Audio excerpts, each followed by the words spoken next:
राधे राधे दोस्तों, मैं आप सभी को ले चलती हूँ हमारे तुरतुरिया ट्रिप की ओर। हम सभी यहाँ पर तुरतुरिया जाने की तैयारी में हैं।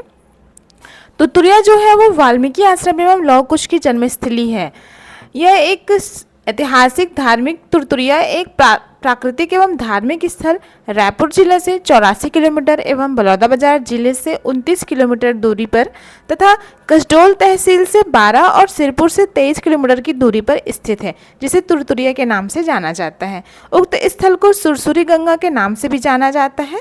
यह स्थल प्राकृतिक दृश्यों से भरा हुआ है, एक मनोरथ स्थान है जो कि पहाड़ियों से घिरा हुआ है। मान्यता यह भी है कि यहाँ पे जो भी मनोरथ मांगे जाते हैं वो तुरतुरिया माता जो है वो पूरा जरूर करती है। इसके समीप ही बार नवापारा अभ्यारण्य भी स्थित है। तुरतुरिया बहरिया नामक गांव के समीप बलभद्री नाले पर स्थित है। जनश्रुति है कि त्रेता युग में महर्षि वाल्मीकि का आश्रम यहीं पर था और लौह कुश की यही जन्मस्थली है। जब राम जी के द्वारा हमारी सीता मैया को अयोध्या से निष्कासित कर दिया गया था, तब सीता मैया इसी वन में घूमते घूमते भटकते भटकते वाल्मीकि जी के आश्रम में आ पहुंची थी। वाल्मीकि जी ने अपने आश्रम में सीता माता को स्थान दिया था। वहीं पर ही लौह कुश का भी जन्म हुआ। इस स्थल का नाम तुरतुरिया पड़ने का कारण यह है कि बलभद्री नाले का जल प्रवाह चट्टानों के माध्यम से होकर निकलता है, तो उसमें से उठने वाले बुलबुलों के कारण तुरतुर की ध्वनि निकलती है, जिसके कारण उसे तुरतुरिया नाम दिया गया है। इसका जल प्रवाह एक लंबी संकरी सुरंग से होता हुआ आगे जाकर एक जलकुंड में गिरता है, जिसका निर्माण प्राचीन ईंटों से हुआ है। आइए दोस्तों, मैं आपको ले चलती हूँ तुरतुरिया माता के मंदिर की ओर। इन सीढ़ियों के माध्यम से हम ऊपर पहाड़ी में जाएंगे। वहाँ पे आपको और भी मनोरम दृश्य देखने को मिलेंगे। देखिए, हम पहुँच चुके हैं सीता माता की कुटी, जहाँ पे वह अपने लौह और कुश के साथ निवास किया करती थी। बहुत ही तकलीफ़ों का सामना करने के बाद सीता मैया ने अपना जीवन इन्हीं आश्रम में बिताया था। यह तुरतुरिया माता का मंदिर है। इसके पीछे बहुत बड़ी बड़ी घाटियाँ भी है।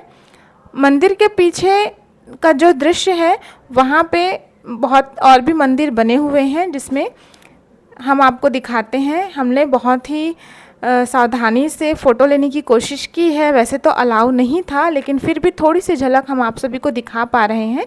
यहाँ पे पुजारी के माध्यम से हमें पता चला कि जो तुरतुरिया माता है वो बहुत ही काली है, और साथ में उनके साथ पार्वती माता का भी मूर्ति यहाँ पे स्थापित किया गया है। तो पुजारी जी ने हमें बताया कि तुरतुरिया में जो सीता माता की प्रतिमा स्थापित है वो बहुत ही काली है। क्योंकि जो सीता माता थी वो इतनी दुखी थी कि दिन भर वह सिर्फ रोते ही रहा करती थी। दिन भर रोने की वजह से उनके निरंतर आंसू निकलते रहते थे, जिसकी वजह से उनका जो चेहरा था वो पूरा काला पड़ चुका था।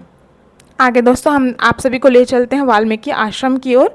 ये जो वाल्मीकि आश्रम है, उसमें ये लौह कुश जो है वो अपना सारा जो ज्ञान है वो प्राप्त किया करते थे। मैंने आपको जलकुंड के बारे में बताया था। जिस स्थान पर कुंड में यह जल गिरता है, वहाँ पर एक गाय का मुख बना दिया गया है, जिसके कारण जल उसके मुख से गिरता हुआ दृष्टिगोचर होता है। गोमुख के दोनों ओर 2 प्राचीन प्रस्तर की प्रतिमाएं स्थापित है, जो कि विष्णु जी की हैं। इनमें से एक प्रतिमा खड़ी हुई स्थित है, दूसरी प्रतिमा में विष्णु जी को शेष नाग पर बैठे हुए दिखाया गया है। कुंड के समीप ही 2 वीरों की प्राचीन पाषाण प्रतिमाएं भी बनी हैं, जिसमें क्रम से एक वीर एक सिंह को तलवार से मारता हुआ प्रदर्शित किया गया है, और जो दूसरी है वो उसमें एक अन्य वीर को एक जानवर की गर्दन मरोड़ते हुए दिखाया गया है। इसके पश्चात दोस्तों हमने दर्शन किया, खाना पीना बनाया, और सभी को, जितने भी लोग हमारे साथ तुरतुरिया माता के दर्शन के लिए गए हुए थे, उन सभी को हमने प्रसाद स्वरूप खाना प्रदान किया।